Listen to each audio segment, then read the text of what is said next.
Welcome, folks. I'm Jaby Koay, joined by ACHARA KIRK. What's up? We're continuing on with Marvel's What If, Episode 6. This time, what if Killmonger rescued Tony Stark? If you guys are watching this on YouTube, you're going to see a cut-down version of our reaction because we're only allowed a maximum of about 5 to 10 minutes picture-in-picture. If you want to watch the whole thing uncut, uninterrupted, head over to our Patreon page, patreon.com/JabyKoay. But you will need your own Disney Plus subscription so you can open up the show in an adjacent window to our reaction. And it's like you're watching it with your two favorite pals from the internet. If you are watching this on YouTube, please hit that subscribe button, bell icon, all notifications, and vote this video up to let YouTube know you're enjoying what you're watching. All right, here we go. Did you know this episode was going to be Killmonger? It's very fortuitous that you're wearing a Black Panther shirt. Every journey has a beginning, but change one step along the way, and you could end up at a very different destination. They're showing him more and more with each episode. Mm-hmm. It's like, hello. Is it cool if I take a picture with you? Yes, it's very cool. Please, no gang signs. No, throw it up, I'm kidding. Yeah, peace, I love peace. I'd be out of a job with peace. Wait, give me a gun! Stay here! Oh, God. Yup.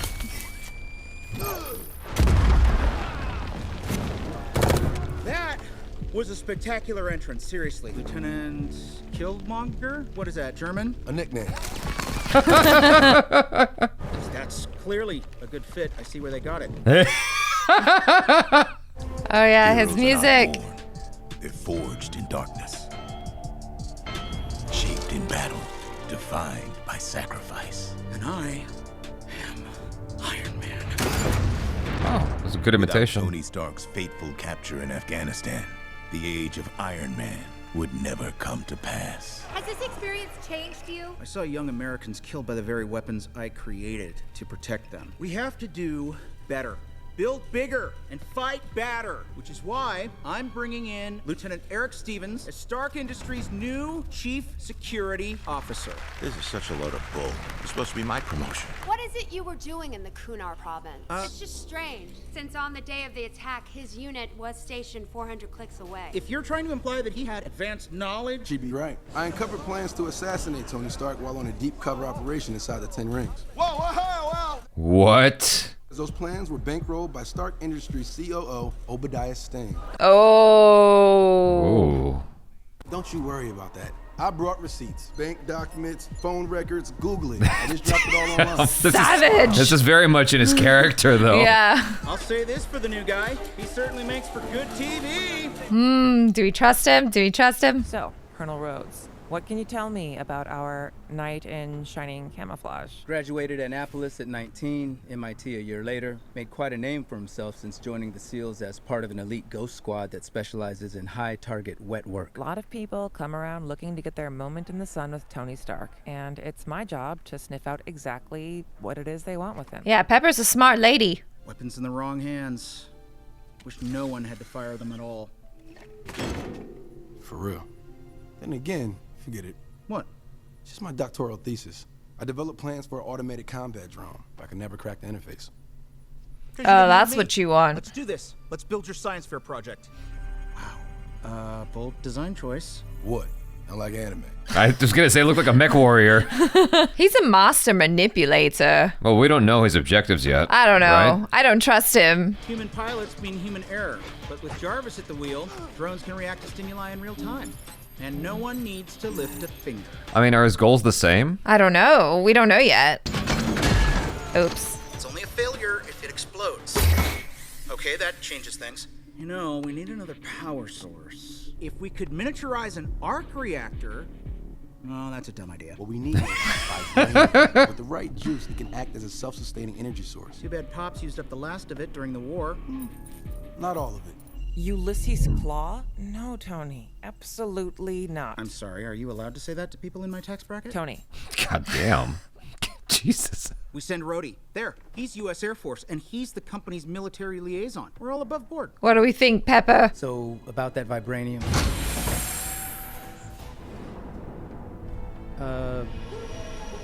where did you find all this? We've been breached. Find them and lock them up. Who's there? It's the Dora Milaje. No. Who there? I thought it might have been Black Panther. Yay! I was like, that's the only hero that makes sense in this situation. He's like, give me back my stuff.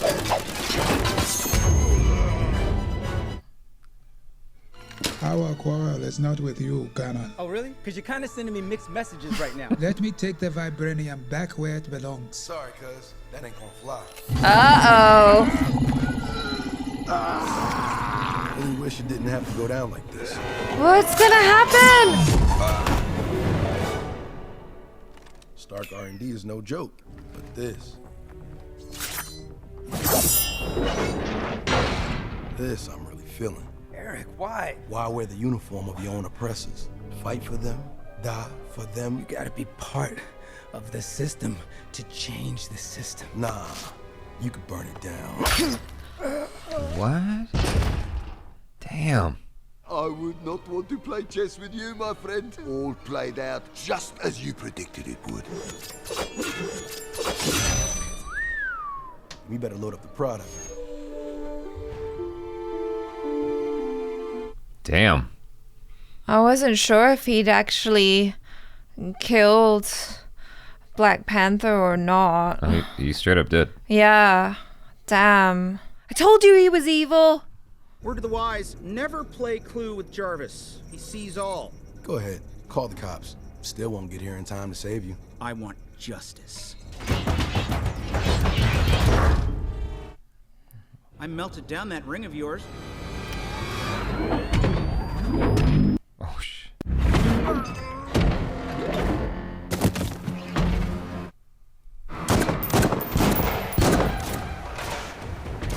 What if he just turns around and shoots Stark? Okay. That ain't gonna happen. Your moves are his moves. I guess I have to freestyle then. Oh. No. Yeah, he's gonna cut that thing up. Oh no.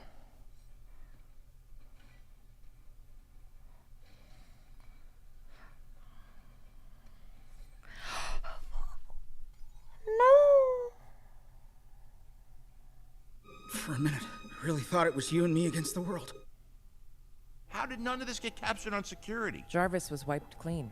Conveniently.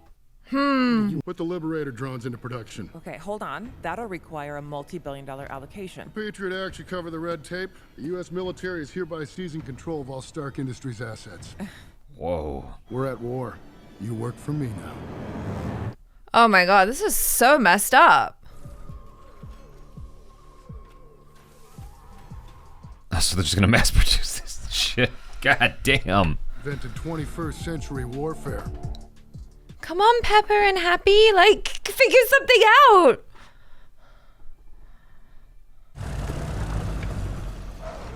You telling me this is it? Wakandans are full of surprises. I found it, Dad. Hey, boy! You better get going.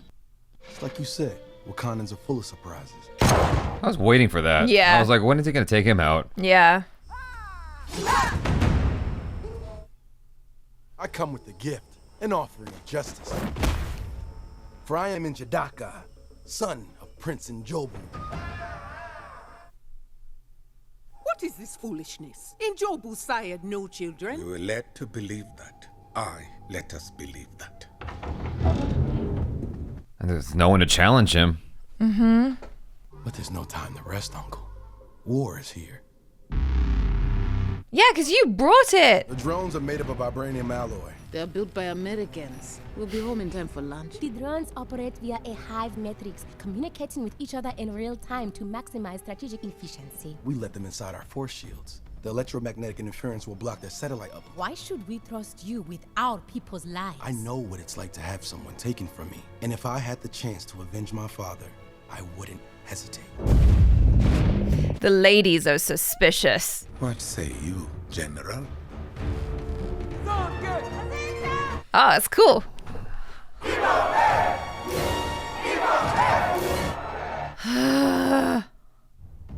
Status, gentlemen. We have full systems green, General. Drone. It's time. Open the shields. God, how many? God damn. Uncle? Close the shields.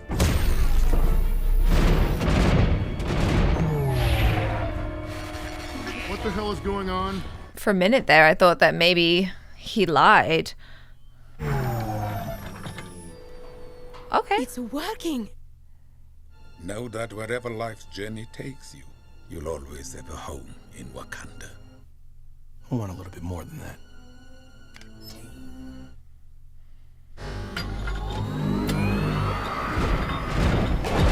I knew it! I knew it! You can't trust him! Tony Stark. He must have built a backup transmitter. Why would he do that? That man was a villain. Didn't trust anyone. No, that's you.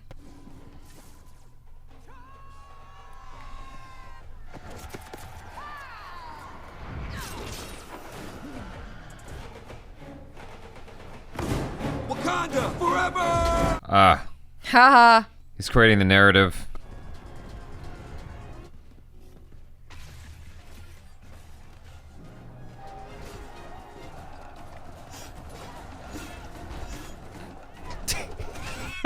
Yeah.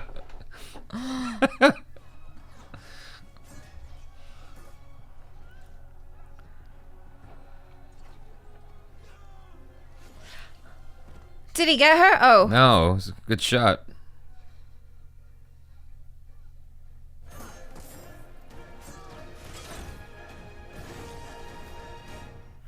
Come on, like, is Shuri gonna figure this out? She's like one of the smartest people in the MCU.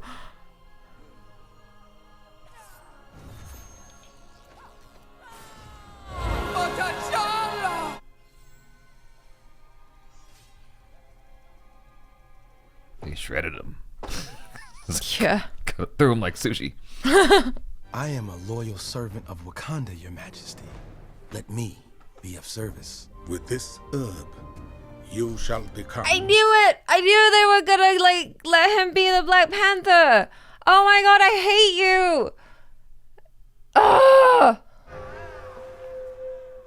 You are not worthy.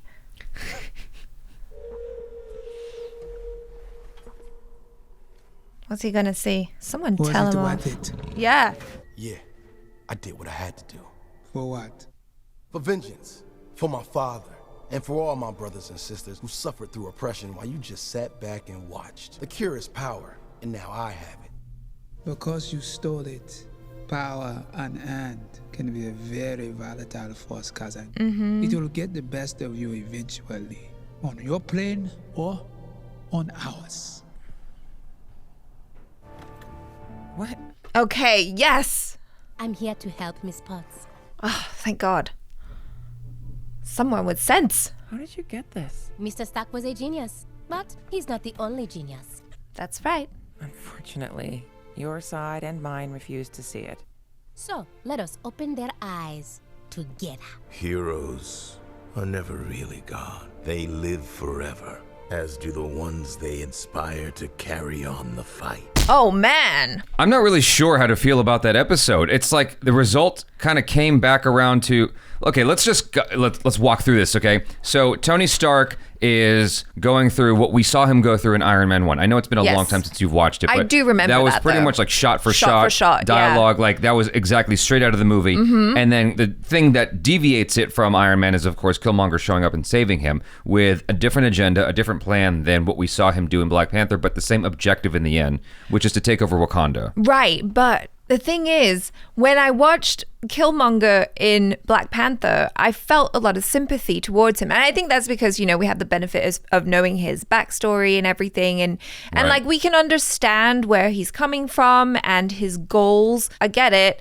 You know, you want the knowledge of the Wakandans to be shared with the world so that you can release your brothers and sisters from oppression. Like, Right. that is a worthy goal, but you're going about it in the wrong way. However, in this episode, I'm like, I hate you, Killmonger. Like, I hate you. And whatever love I had for you in the movie, I don't have for you here. And I just, ugh. Well, he's pretty evil in this episode. Yes. Yeah, they did a good job with that. But I guess what I'm wondering is why? Because the other episodes, at least the last two, when they asked what if, I'm like, oh, that's an interesting thing to ponder. It made me think of how different things would be and what the implications are from there. Whereas here, it's like, okay, so we end up losing people. We end up losing Tony Stark. We end up losing Black Panther. Of course, he takes over Wakanda. Yeah, and we lose War Machine as well. Yes. So then Pepper Potts and Black Panther's little sister are going to go to war with Killmonger. Is that the idea here? It almost feels like this is a setup for another episode. Yeah, totally. I mean, I feel like they're going to figure something out. You know, obviously the way that they move is more like strategic. To me, it seems like a lot of the time the men in the episode were just like, let's just go for it and like fight and like butt heads or whatever. Whereas the women are like, all right. Right. I see through this. Right. So how are we going to figure this out? One of the things that Sintel was telling me about was how Marvel is making way for the female superheroes.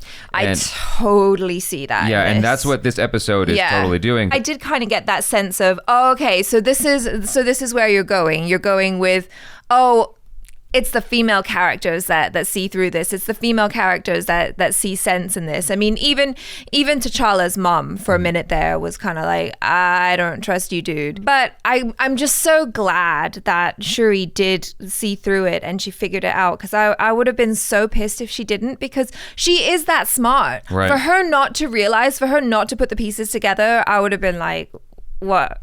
That's just bad writing. I think that's cool that it sets them up to, take action and fight. However, I wasn't hit with that like aha moment like I felt with the Doctor Strange episode or the zombie episode. Like those two hit me in a particular way where I'm like, whoa, that's crazy. And then I want to see like what happens after the zombie episode, or the Doctor Strange one made me feel a particular way where I'm like, oh geez, like that is crazy. If he had all that power like that, if he actually saved her in this particular scenario that was set up, how the whole thing would fall apart and how power can like really corrupt you to the point of destroying your universe.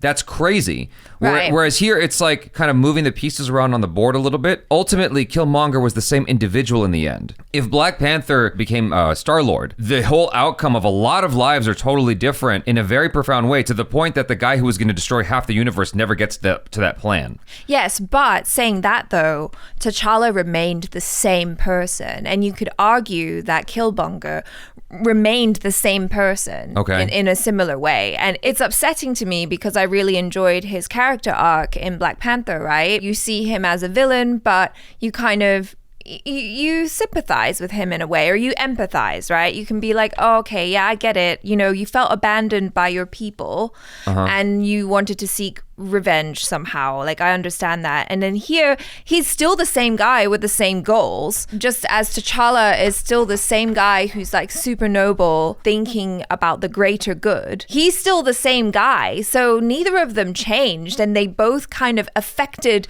the world around them, but in radically different ways. I see what you're saying. If you're not going to change Killmonger, the stuff around him has to change in a very interesting way. And I don't know that it did for me in this particular episode. Sure. Is what I'm trying to say. Because ultimately, his whole thing was to usurp the power in Wakanda. And he still did that. He did that in Black Panther, and he did that here. It's like the outcome was kind of the same in that regard. Instead of getting his comeuppance from Black Panther, he's going to get his comeuppance from Shuri and Pepper Potts. Right. Or if he doesn't get his comeuppance in this life, then like in the next plane. What do you mean? Oh, in the next plane. Okay, gotcha. Yeah. I mean, I'm assuming that Pepper Potts and Shuri are going to go fight him, and that's where he's going to get his comeuppance from. Yeah, they're going to figure it out. Right. So it doesn't feel like it's deviating as much from the reality that we already know, is all I'm trying to say. Like Doctor Strange destroying his universe. That's a very different reality than what we got out of Doctor Strange. Sure. Or the zombie situation as opposed to what we got out of Ant-Man and the Wasp. Totally different story. What we got here was just a sadder version of what happened. It's just worse. So Killmonger decides to save Tony Stark. What ends up happening is Tony Stark never becomes Iron Man. He never starts the Avengers. He never starts the Avengers. Yeah. But the thing is, a team of sorts gets assembled anyway. It will. I mean, they hinted at it, right? Because they in the poster, they said something about like, we will avenge Tony Stark or something. Exactly. So presumably, some form of the Avengers is going to happen anyway, but Tony Stark isn't going to be Pepper at Potts the helm. is going to be either Pepper Potts or Shuri is going to be at the helm of that. I don't know, because it seemed like it was being organized by the government. They won't have anything to do with it. That's just no. The government is that's propaganda. The real start is, I mean, as far as I can tell, the real start is Pepper Potts and Shuri and them assembling their team to get Killmonger out of power. Yeah. Yeah, I mean, I guess. But, it was frustrating because he's such a master manipulator. Like, you can see how smart he is. They did say that he was like a chess champion or something. And so you can totally see how he's 10 moves ahead of everyone else. And he's manipulating someone as smart as Tony Stark. And it's just like, oh, man. Oh, I don't trust you. My spidey senses are tingling. It's just frustrating. I think part of what makes the episode so frustrating is that none of the men could see through Killmonger. Yeah. Like, Tony Stark couldn't see through him. Black Panther's father couldn't see through him. Claw. Well, but, like, we already knew that, though. Right. Well, see, that was the same. That was exactly as it played out in the movie. He brought, isn't it? Like, didn't he bring Claw to Wakanda? It felt very, very similar to what we already got. That's why this is interesting, but it's not one of my favorite What If episodes. I'm sure that for a lot of people, they're going to be like, oh my God, it was amazing. What are you talking about? But like, for me, it's like, it was cool. Like, that was just a different plot. We don't get to have the Avengers. That sucks. I thought maybe, I was trying to figure out, like, who the hell's going to show up to resolve this situation? Like, because I was like, is Captain America? No, is Hulk? Like, is anyone going to show up? No, yeah, like because you need Iron Man first. Right. But then it all works out anyway because of Shuri and Pepper Potts. So sure. Did that stuff where when they were talking about heroes not really being gone or whatever, but they inspire people. Yeah, I mean, it goes right back again to Chadwick Boseman again. I know. I couldn't help thinking. I was like, did you guys just add that in after the fact? Who said it this time? Jeffrey Wright did. Okay, right. The gotcha. Watcher. So, right. I wonder if maybe that's like another little tribute that they're just kind of peppering throughout. It's possible. It's like tugging on our heartstrings. Yeah, it's entirely possible. You know what would have been interesting is if they ended this in a similar way to the way they did the Doctor Strange episode. If you take out Tony Stark, the world ends, basically. They needed to show something like the way Doctor Strange ends, because for me, it was like, okay, is that necessarily a bad ending that Shuri gets to step up to the plate? No, it's not. And for me personally, I'm glad, because if they ended it on, Killmonger won and no one realized and he just gets to exact his plan all the way through, I would have been livid. Right. But then again, that's kind of the way What If has been going, right? But what are we supposed to feel at the end of this? I guess that's my question is, what am I supposed to feel? Am I supposed to feel happy that Shuri and Pepper Potts have stepped up because Tony Stark never assembled the Avengers? Or am I supposed to feel sad that the Avengers never got assembled? Or am I supposed to feel both? Am I supposed to have like both feelings at the same time? Because that is life. Life is full of weird feelings. You know, you get the good and the bad. Maybe. I'm not exactly sure narratively what I'm supposed to take away from this. That's all I'm saying. And so if we had, a very clear realization that we really needed the Avengers and this stopped it from happening, and what Killmonger's plans went completely awry and ended up corrupting the world and just making it a worse place to be because we never got the Avengers, that it's something like that, right? That would have made more sense to me. And maybe this is a 2-part episode or something like that, and we're going to get like a continuation of this somewhere else that'll help make more sense of this particular episode. But like for me, it was just a weird finale. Like, while I'm happy that Shuri steps up, I'm already expecting her to step up in Black Panther 2. Like, as a character. Pepper Potts, I'm already expecting her to step up as... She already has. Yeah, exactly, right? Yeah. So it's like not really that huge of a surprise for me of like, oh, yay. It's like, well, no, I've already experienced that feeling. Sure. So I'm not really sure what I'm supposed to take away from this particular episode. I'm not hating on it. I'm just like asking questions in an effort to understand it better. Yeah, totally. Honestly, for me, I just mostly felt frustration and then a little glimmer of hope, because I do think that some form of the Avengers are going to be assembled. It's not going to be the way that we know it. And maybe it might be some different heroes getting an opportunity to step up to the plate. It could be anything. This is What If after all. I guess it's a little bit frustrating because, okay, if Killmonger made that decision, then Tony Stark never becomes Iron Man. And I think what frustrates me about that is it has nothing to do with Tony Stark. Tony Stark went through his own journey and he had to make that decision to become Iron Man because of like everything that happened to him. Circumstances. Yeah, he never would have become Iron Man if, that hadn't happened to him in Afghanistan. In the Doctor Strange episode, right? He decides to stay with, I can't remember her name, but the lady that he was dating. Christine. He decides to stay with her. That completely changes everything. That decision changes everything. Right. I guess I was looking for something like that here with Tony Stark, but it's not really his episode, it's Killmonger's episode. Sure. So what if Killmonger decided to do this thing? Why did he make that decision? Because it was all part of a plan, because he knew he had to get Tony Stark on side.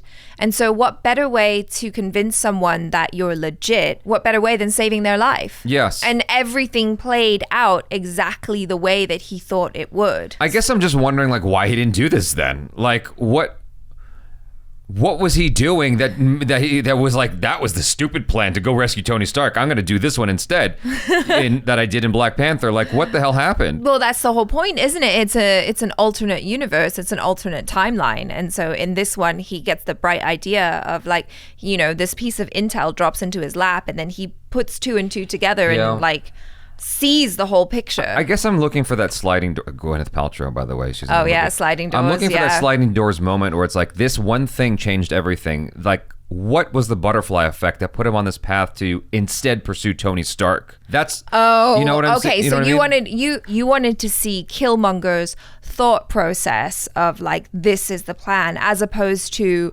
it being, you know, the butterfly effect being, what if this thing never happened to Tony Stark the way that it did in the first Iron Man movie? Well, because it's not about him. The episode's about Killmonger. It's about the bad guy, right? And so, okay, if it's about the bad guy, then this whole thing of being cute and recreating the first Iron Man film isn't really helping me narratively. You know what I mean? I think it's just, you know, maybe it's lulling us, the audience, into like a false sense of security. I don't know if that's the right. No, yeah.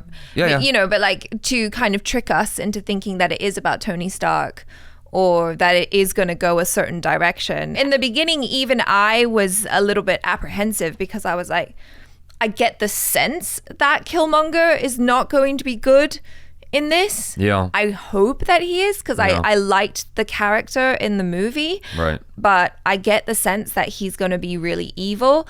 And then it turned out that I was right, you know. But in the beginning, I wasn't sure. It could have gone either way. Yeah. I Yeah. mean, you don't want to judge a book by its cover. Exactly. It's a similar feeling to what I had with Doctor Strange, but worse. Because in Doctor Strange, I was like, wait, what happened? Why did he decide to stay with her? Like, what changed? What was the moment that made everything different?